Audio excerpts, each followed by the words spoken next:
pizza Bianca topped with grilled pears, imported prosciutto, and balsamic glaze. So the first thing we're gonna do in getting ready is we're gonna cut our pears, first into quarters. We're gonna cut out the whole core to get the seeds and the stem out all in one shot. And then we're gonna go back through and we're gonna slice them. So because we're putting the pears on the pizza, we wanna slice them a little bit thinner. So once they're grilled, we don't have to re-slice them.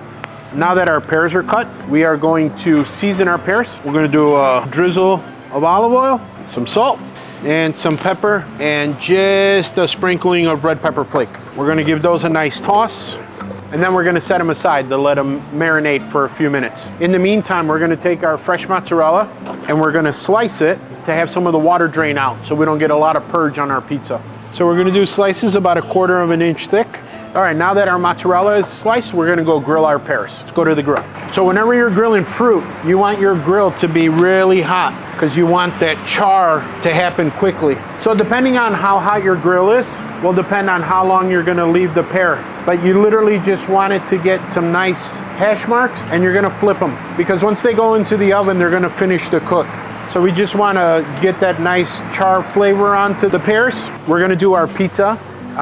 Again with the olive oil base. So we're just gonna drizzle the olive oil, a nice sparing amount. And then we're just gonna give it a nice spread with our hand all the way to the edges. You wanna use a sparing amount of olive oil because the crust will actually absorb the olive oil as it's cooking. And then we're gonna go ahead and season our crust. We'll do a little salt, pepper, oregano, a little granulated garlic, and just a few flakes of red pepper. So basically you're gonna season the crust the same exact way that you would season your pizza sauce. Same ingredients, just substituting the tomato with olive oil. So now we're gonna take our mozzarella and we're gonna just take our slices and break them up a little bit. No rhyme or reason, just however the mozzarella breaks is the way we're gonna lay it down. When it comes to mozzarella, as little or as much as you like. Me, I'm a so-so. I like the flavor of the mozzarella, but I don't like to go too heavy because I wanna taste everything else on the pizza. We're gonna layer our grilled pears, and we did the red and the green. So we're gonna try and just spread them out to bring a little extra color to the pizza. So now that we've topped our pizza with our grilled pears, we're gonna go into the oven. So we're gonna go into the oven with our pizza. Just like any other pizza, you wanna cook it at a high temperature. I would say minimum of 450 degrees in your home oven. We're gonna check it in about 9 minutes.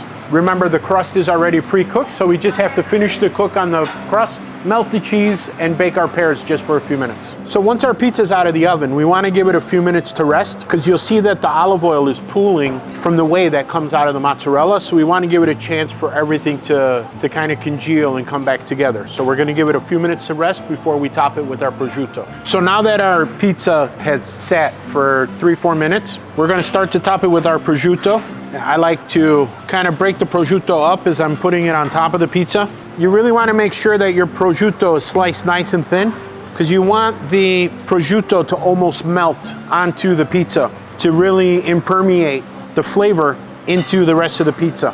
So I'm a big fan of prosciutto, so I like to cover the whole pizza in prosciutto.